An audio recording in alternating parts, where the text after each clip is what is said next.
Thank you. It's a pleasure to be with you, and it's a pleasure to have the opportunity to teach. And what I'm going to speak to you about this evening, at least this evening where I am, don't know where you are, is to take you through the life of Moses in a particular way, not in the way we usually think of Moses' life, but I think in a way that we can identify with and understand. First of all, I'm going to give you all the verses involved, but if you don't have a Chumash with you right now, if you don't have a Torah with you, don't worry about it, because you'll really hear the few sentences that you need in order to understand the story from what I will read to you or recount to you. And I'm going to begin, first of all, by reminding you that Moses is born, as you know, under a death sentence because Pharaoh says he's going to throw all the Jewish children into the river, and therefore his parents put him in a teva, which is a basket or an ark. It's also the word used for Noah's Ark, and they put him by the river. And we don't know anything about this child, and we don't know anything about his parents. Moses is sort of anonymously born. If you're going to have somebody important in the Bible, you give them a long list of begats. Moses gets no begats. He gets begot, don't misunderstand me, but he gets no begats. So he's sitting or lying in this basket in the river, and along comes Pharaoh's daughter, of course, and it begins the story of Moses and the story that we want to tell of Moses' life by saying that when Pharaoh's daughter sees him, V'hinei na'ar bocheh, and behold, a child crying. Already something strange is going on, because you don't usually see a child crying. You hear a child crying. And why is it that Pharaoh's daughter is described as beholding, as seeing Moses in tears, as opposed to hearing it? So the commentators, as you can imagine, rush in. One beautiful comment is when it says, V'hinei na'ar bocheh, a child crying. And na'ar is really a young man, that it's referring to Aaron, who was standing, Moses' older brother, who was standing off and watching Moses be taken, and he began to cry. But it's clear that the text intends that Pharaoh's daughter isn't looking at Aaron, she's looking at Moses. And it lets us know that at the very beginning, Moses has some deep problem with articulation. Moses can't speak. Moses can't use his voice. Moses doesn't cry out. Moses is silent. And that's why you see Moses crying, which also makes sense, by the way, given his condition, because if a baby cries with terrible echoes that we remember from hiding places in the Shoah, in the Holocaust, if someone cries out, you could be discovered. So Moses here is hidden by the side of the river and cannot cry out, because if a child cries out, they're going to be discovered and killed. So from the very beginning, there's something strange about the way Moses articulates, and in fact, for all the years that follow, Moses grows up in the house of the Pharaoh and says, as far as we know, nothing, or at least nothing worth recording. All the years of Moses' maturity are years of silence.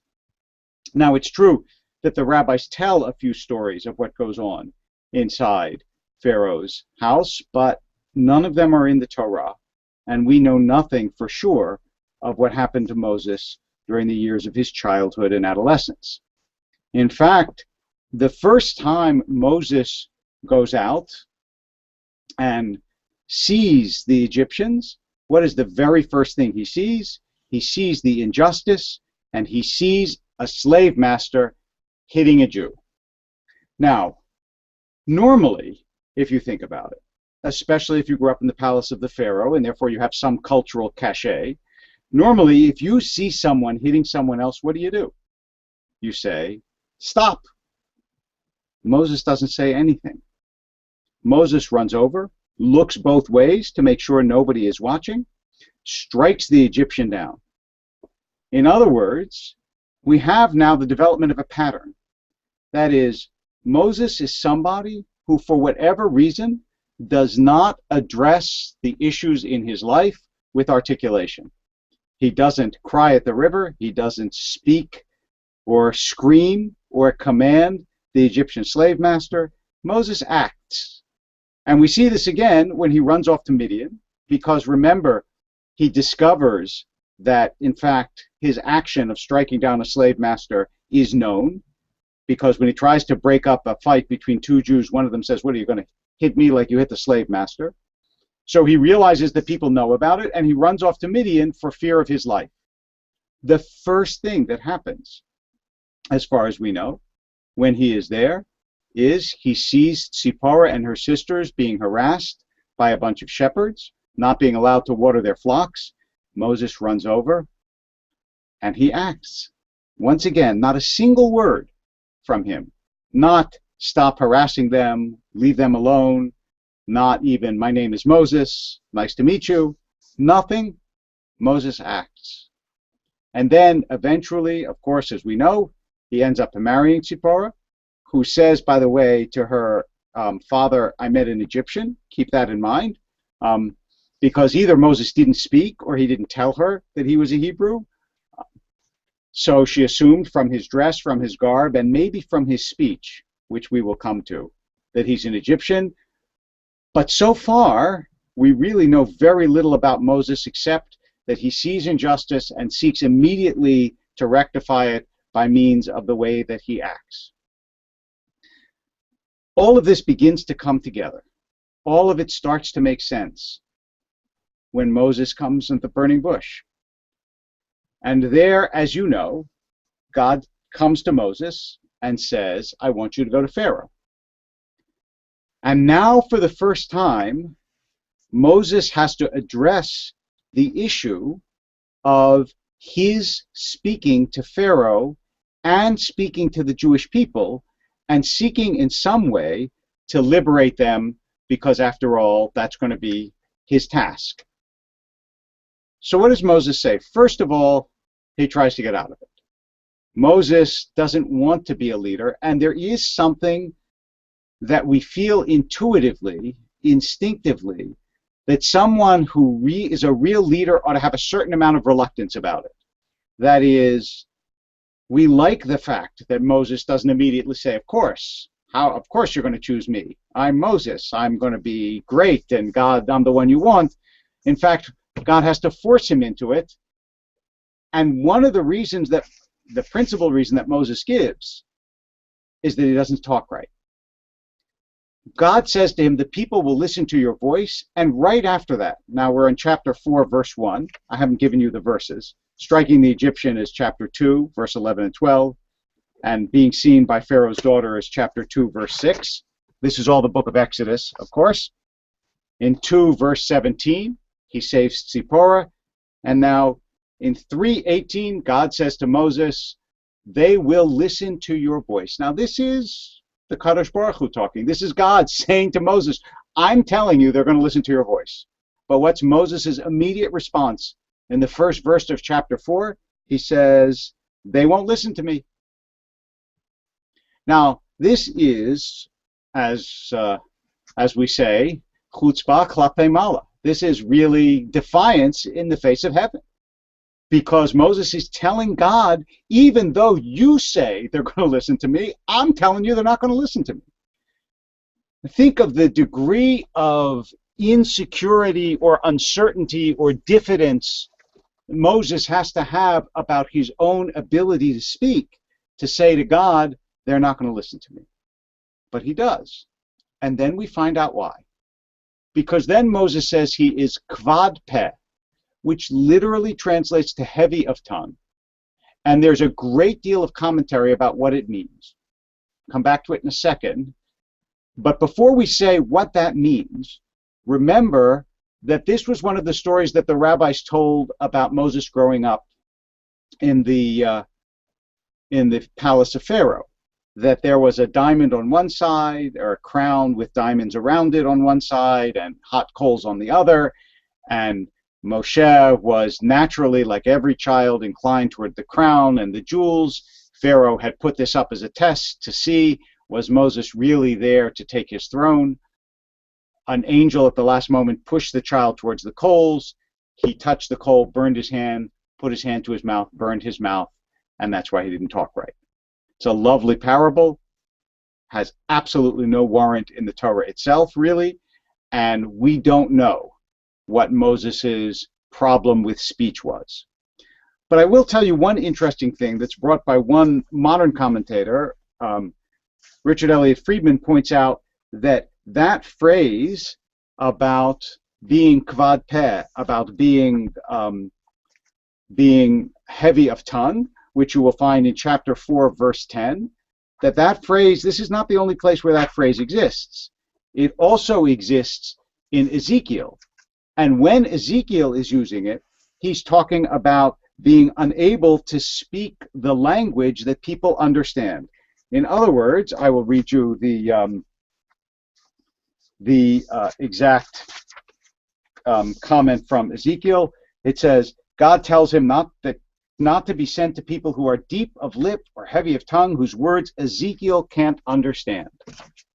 In other words, kvad peh in Ezekiel means you don't talk the language.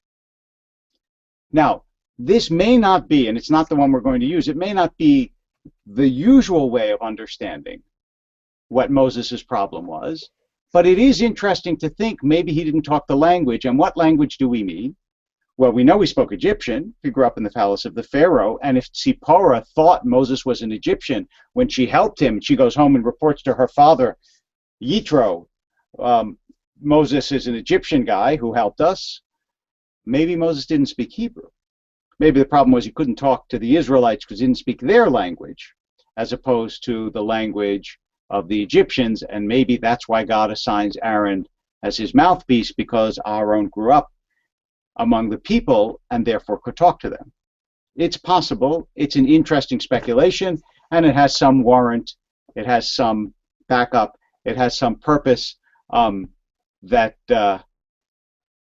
people can, in fact, speculate on. By the way, you can ask questions using the form on the web page or the hashtag 24x24 or the hashtag Jewish Learning or Global Day. All those on Twitter are hashtags by which you can ask questions as I go on, and I'll try to address them as I go on.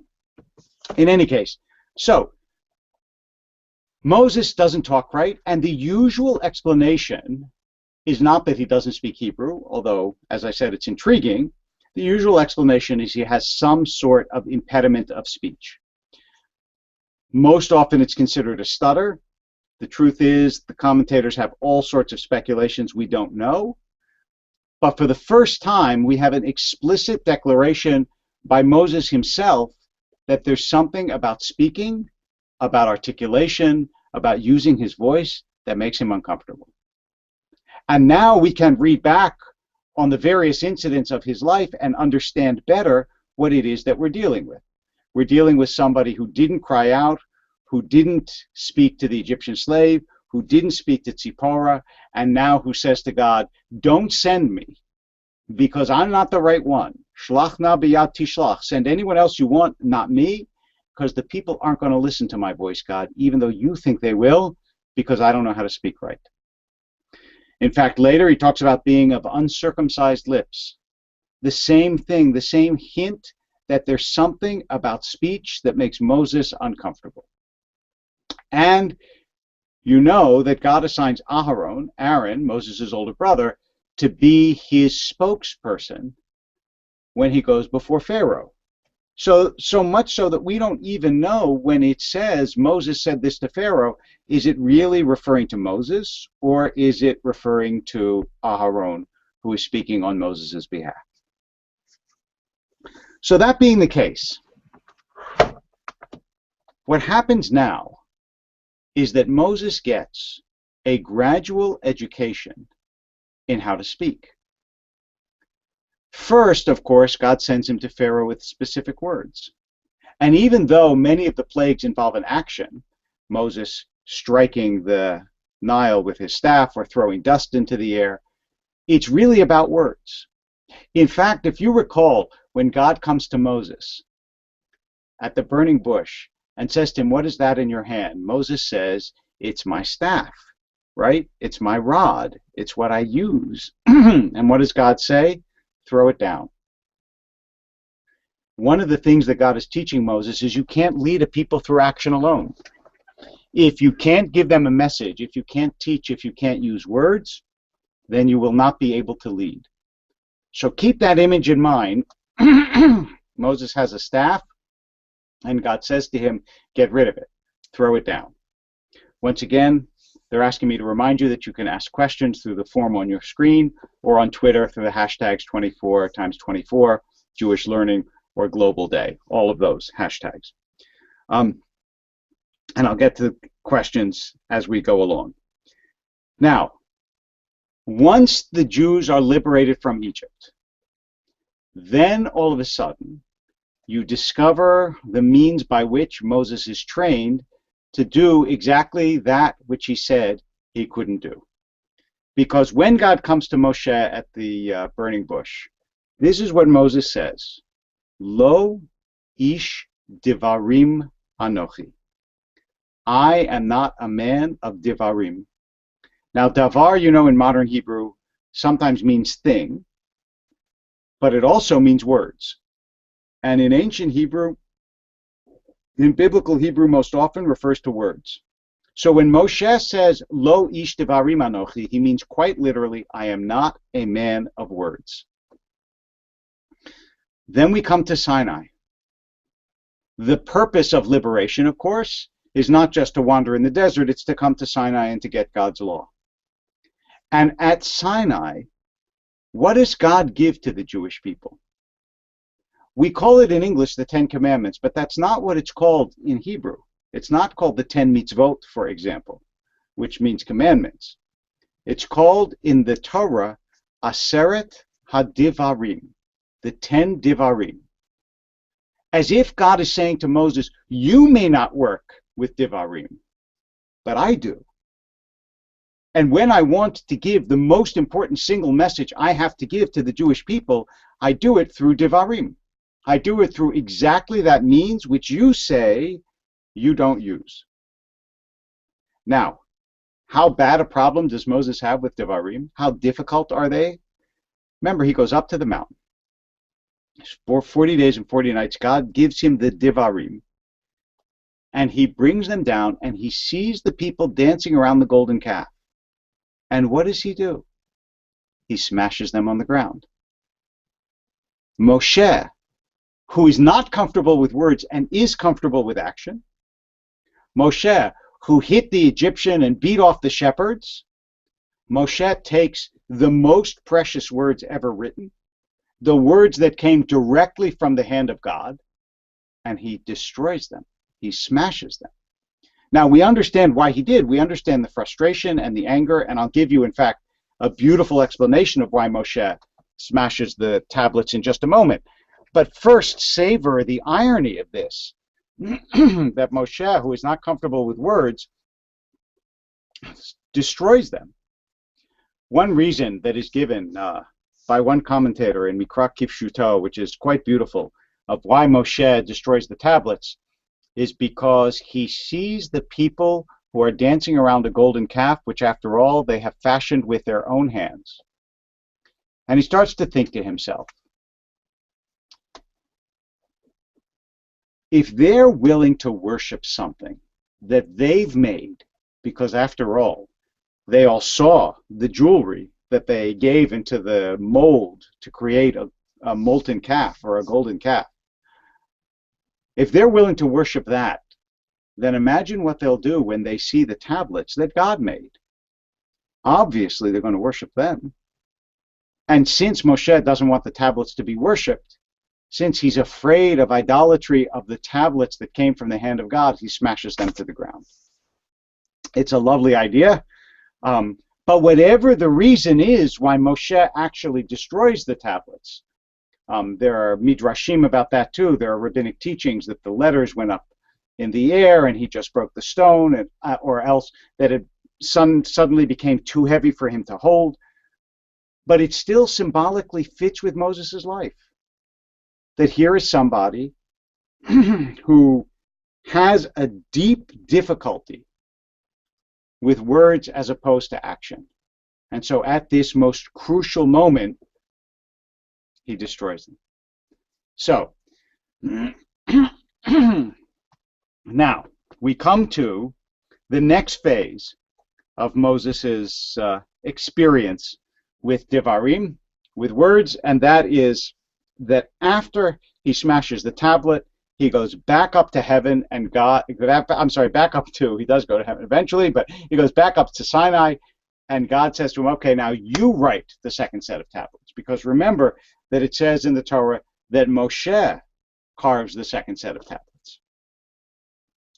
Now he is forced for the first time to create those Devarim for himself. And he brings them down, and these remain. And so we believe, if we're following this story of Moshe and Devarim and words and spirit, that finally Moshe, who grew up with the double consciousness of being an Egyptian and a Jew, because remember, he knew his mother was his wet nurse, he must have known who he was. Moshe has finally learned what it is to use words. God has taught him on top of Sinai. But we know that that's not true, because we come to the next monumental event in the life of Moshe, which is in the 20th chapter of the book of Bamidbar, of the book of Numbers. And there, God says to Moshe, "Speak to the rock, and water will flow." And all Moshe has to do to work a miracle is use words. That's what God wants of him. But we all know what Moshe, in fact, does. He doesn't speak to the rock. Instead, Moshe hits the rock. And because he hits the rock, he's not allowed to go into the promised land.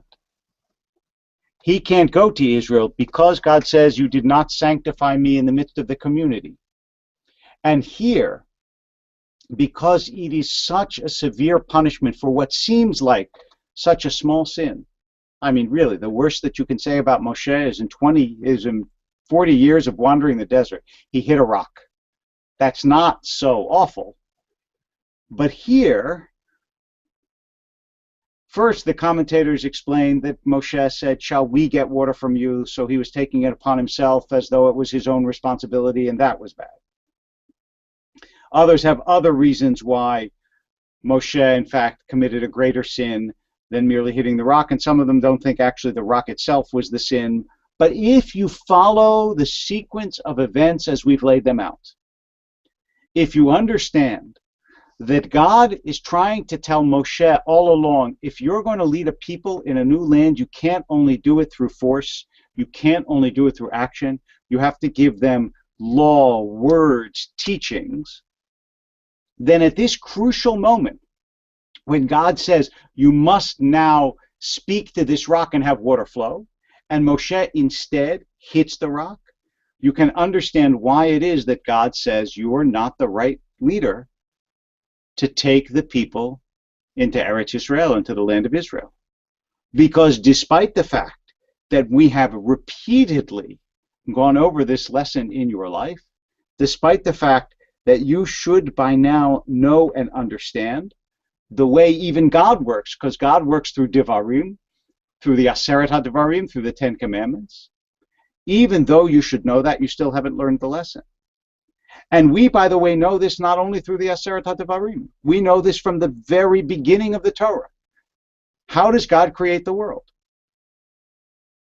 God says, "Let there be light," and there was light. So God creates the world through words. Each morning we say, "Baruch she'amar v'haya ha'olam." Blessed be God who spoke, and the world came into being. So all of this was the gradual education of Moshe in the way that God works. Now, the accidental Talmudist asked me a question on the side about whether that's an essential part of Moshe's neshama, that he can't speak. And I would say, without knowing the answer, but speculating on it, that it is certainly true that an impediment is, for many people, a means by which they climb higher. And it may be that if Moshe did not have to overcome this impediment, he would not have been able to be the spirit that he was and became. There are endless examples of this. We know that the rabbis suffered under all sorts of various stabilities in their lives, and that enabled them in some ways to climb spiritually higher. And this is also our experience in our own life, that sickness, challenge, difficulty can deepen and broaden you. That nobody exactly asks for it or wants it, but given that it happens inevitably in our lives, it sometimes can cause us to be greater than we would otherwise have been. So maybe it was essential that Moshe have this challenge, but also the Torah depicts him as yet not overcoming the challenge, not being able to put aside his instinctive reaction. And in fact, the word of the Torah itself, the actual word choice that it uses, lets us know that this is true. Because when it says Moses hit the rock, it says Vayach et Hasela. That's the word, Vayach. If you go all the way back to the beginning of Moses' story, it says Vayach et HaMitzri. He yacht the Mitzri, the Egyptian. Moses was always yachting when he should have been talking. He yacht to the Mitzri, he yacht the Egyptian, and then later on he yacht the rock. And that that reaction, that instinctive move of Moses to hit instead of speak, is not going to be the reaction that is essential if you're going to train a people in a new land. So God says to him, no, you can't be the one who brings them into Eretz Israel, because unfortunately this isn't the lesson that this lesson is one that you have not absorbed in time for me to have confidence that you should be that person. And it isn't until God says to him in the 27th chapter of Bamidbar, of Numbers, it isn't until God says to him already, you're not going to be the one.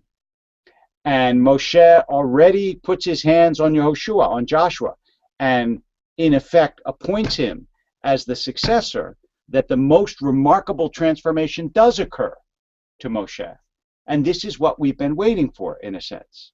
Because we come then to the book of Deuteronomy, the last book of the Torah, the 5th book of the Torah, and it is entirely Moses' speech. This is Moses' farewell speech. And when I say entirely, yes, there are a few verses that aren't Moses' speech, especially at the very end when he dies. But this is Moshe's final address to Bnei Yisrael, to the children of Israel. And in it, he reviews all the things that have happened in the course of their journey and offers us some insight into his personal reactions, his frustrations, his anger, his disappointment, his hopes, and his projection into the future. All of this is what Moses gives us. But what's the book called? It's called Devarim. In other words, Moses, who early on said he wasn't a man of Devarim, when he writes a book, it's actually called Devarim. It's called exactly what he said a book should not, he was not expert in, and that's what he becomes. He becomes an Ish Devarim. He learns the lesson at the cost of not being able to go into the land. And that really is an extraordinarily powerful lesson that the Jewish people learned from Moshe Rabbeinu, from Moses, our teacher. Because we have become quintessentially, people say that quoting actually Muhammad, that Jews are people of the book. We're really people of the word. The book, yes, but the word even more deeply. Because that's what, of course, the books are composed of, so much so that unlike other traditions, when you walk into a synagogue anywhere in the world, you will see the focus on a book, that is on words, on God's word. You won't see a picture of God, because we don't picture God in the Jewish tradition. But you will see God's word. You'll see the Torah as the central focus of the architecture of any synagogue. What you'll see is the book that Moshe bequeathed to us, that the person who normally would be thought of as not a person of Devarim, that's what he ends up as being. In fact, I once read an essay by Yeats, the Irish poet, And he said, the great spirits of history don't write books, they live lives. And he gave his examples: Socrates, Buddha, and Jesus, none of whom wrote a book, all of whom were written about. And I thought he had to skip over Moshe, the one who preceded them all, because Moshe actually is the author of a book. And he is because God understands that if we're going to create a portable culture, a culture that the Jewish people can take from place to place, a culture that we can transmit to children, it can't be built on actions alone. It has to be built on teachings. And that's what we see all through Jewish liturgy. Vishinantam levanecha, you shall teach these words to your children and speak of them when you sit in your house, when you walk by the way. That's what the Shema says. When you lie down, when you rise up, always it's about the words. And that's the transmission of the tradition. So that when you walk into a Jewish home, what do? You kiss the mezuzah. And the mezuzah is, you're not obviously kissing the design, you're not kissing the beautiful agam finish on your mezuzah, you're kissing the words inside. And that focus on words starts with Moshe Rabbeinu, Moses, our teacher. You see it, by the way, even in what's going on here. The Global Day of Jewish Learning is an attempt to spread more Jewish words, Jewish learning, Jewish books, Jewish ideas. All of this goes back to that very beginning in Moshe's gradual education of understanding what it is to try to teach. Now, once again, I want to stop for a second and just remind you that you can ask questions through the various hashtags, 24x24 or Global Day. I think it's Global Day. Yes, Global Day, or Jewish Learning, or by the form that you're looking at on your screen. At least they tell me you're looking at a form on your screen. So to return, though, once you understand this theme, you start to see it all the time, because Jewish culture, even though it has many, many forms, it's almost always built around the words that create that form. When you perform a ritual, almost every ritual has words associated with it, and those words are a bracha, a blessing.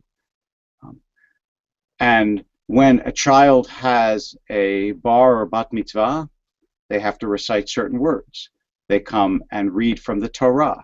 And the idea that what makes you an adult in the Jewish tradition is that you learn certain words and speak them is so natural to us that we don't realize how much this is an innovation in history to make the word the central focus of a tradition and of a people. And given the fact that we wandered and had to carry a portable culture with us, it makes sense that words were the one things that we could have. There was a time, I fear that it's not as true as it once was, when you walked into a Jewish home, one thing you could count on was that it would be book-lined, that there would be people who would study, who would know words. And that preciousness comes from Moshe, who himself was not at first comfortable with words, but grew to understand the way in which they endure that nothing else does. Also, one of the reasons I'm convinced that words are so powerful and attractive to the Jewish people is because words are, in a very significant way, almost like God in that they are intangible as well as powerful. That is, you can't see a word. You can see it represented in different languages, but you can't actually see a word itself. And yet, it can transform the way you think and who you are. After all, it is the greatest of miracles, such a great miracle that when we think about it, it seems almost inconceivable that you can stand in one place, have thoughts, emotions, reactions in your mind, make sounds, and someone else can feel or understand or know what it is that's going through you. Right now, I'm sitting alone in an office in Los Angeles. I'm making sounds, and you, maybe halfway across the world, maybe seeing this days, months, years later, are hearing the sounds and understanding what is in my mind and being able to integrate it into your own. That's an extraordinary thing. And that's one of the reasons why when the first Aramaic translation of the Torah is used and it talks about God creating human beings, it refers to human beings as speaking animals. That's what we are. That what distinguishes us more than anything else is our ability to manipulate words so that we can understand one another. And so when we study the Torah, what we're studying essentially is this vast web of words. A personal note, just about how I came to realize all of this. Many years ago, I wrote a book called In Speech and in Silence, which contains some of what I've taught you now, although some of it I've realized since, as happens when you keep thinking about the same subject, and it deepens itself in your mind. And the reason that I wrote the book is that my mother, about 25 years ago, now more, in fact, over 25 years ago, had a stroke and became aphasic. That is, she can't speak. She can speak a word, sometimes a couple words, often not, and often she will not say what it is she intends. She'll say yes when she intends no, and vice versa. And even though she can be very expressive emotionally, she can't say what she wants to say. And that confusion in the speech center in her brain creates an almost impenetrable block between the outside world and who she is.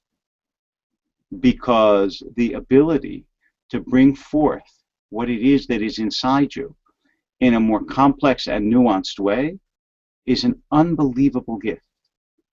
I think one of the reasons why we're told that Moshe had a speech impediment is because we have to know that fluency is maybe a little bit to be suspected. That sometimes the most powerful words are the words that we have to wrench from ourselves, that we shouldn't speak too easily, that we shouldn't say without thought. And Moshe, when he spoke, had to force himself to speak only the words that mattered, because he couldn't just speak with easy fluency and know that it was there. I have had the reality also in my life of working with people who've had strokes, as with my mother, who speak better than she does but still have that trouble. And you can see how much they decide, this isn't worth it, this is worth it. I'm only going to speak what matters. In Marietta, Stuart has asked the question about whether this has something to do with the difference between Moses and Aaron.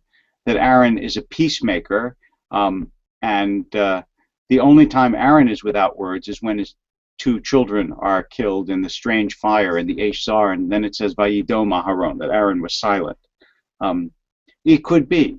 I mean, maybe the reason that Moses is considered the enforcer, so to speak, and the phrase that the rabbis associate with Moses is Hadin Yikov et Hahar, let the law cleave or cut the mountain in two. In other words, it's all about making sure that the law is obeyed and enforced, is Moses' natural inclination to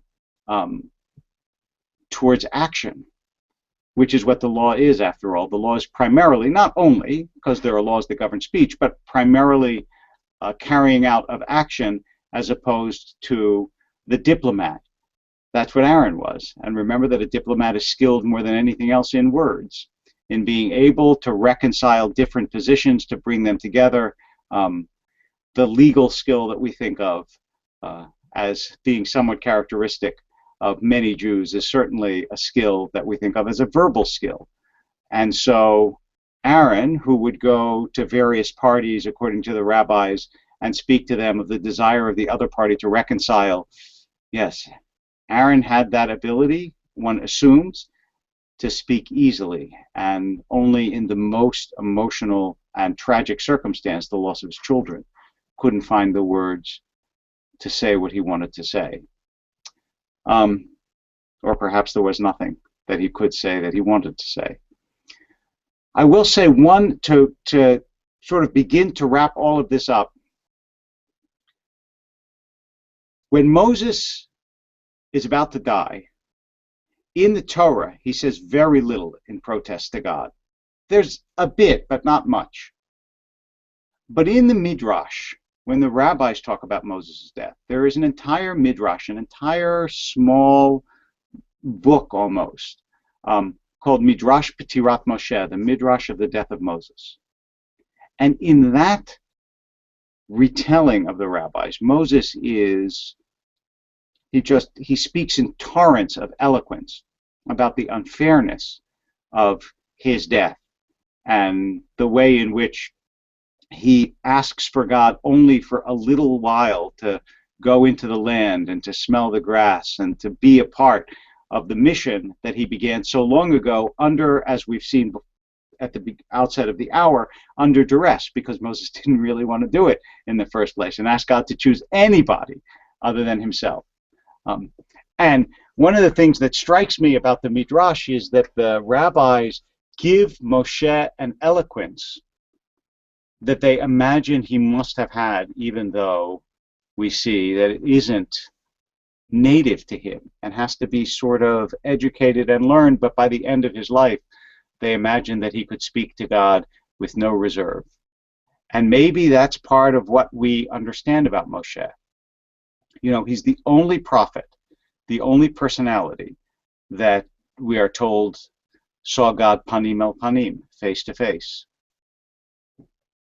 Maybe this is a way of saying that Moshe, who had such a hard time talking to people, had no difficulty talking to God. That he was essentially one of those personalities who had a certain distance between himself and other human beings. But when it came to his ability to pour his heart out to God, there was no distance. There Moshe could speak exactly what was atzur mima'amakeh halev. That's what one of the Hasidic rabbis says about the child, Moshe, when he was in the basket and couldn't cry out. He said it was stopped up in the depths of his heart, that Moshe had a cry, but he couldn't articulate it. And it took him maybe an entire lifetime, as it sometimes does for human beings, to bring that cry to the surface and to allow it to be able to be heard. So there is something very powerful in Moshe's inability to speak and the way in which he finally learns to speak. There's something moving about this man who is forced into a task that he doesn't want for himself and fulfills it in such a way that he is remembered throughout the rest of human history and perhaps even beyond. So when we think about Moshe, remember that the Torah says that his name means that he's drawn from the water, but there is also something drawn from him, that cry and those words that are stopped up in the depths of his heart. Certainly Moshe saw enough to evoke a cry from him, and we can imagine his cry at the end of his life when he's not allowed to go into the land that he's worked so long, so hard, sacrificed so much to enable Bnei Yisrael to see. In all of these things, Moshe remains Moshe Rabbeinu, Moses our teacher in the value of words, in the power of his silences, in his articulation, and in the end, of course, in the words that he bequeathed to us, that he left us, his Devarim. Moshe is, in the end, an Ish Devarim, a man of words, and though it wasn't easy for him to get there, when he finally did, the world of our tradition and the world beyond the Jewish tradition was immeasurably enriched. I want to thank all of you who've watched this section of the Global Day of Jewish Learning, and also to salute all the fellow teachers and rabbis and scholars who are making this an experiment in spreading Jewish learning beyond the bounds of our own schools, congregations. In other words, we are trying to spread our words. It's what Moshe taught us to do. Thank you. Good night.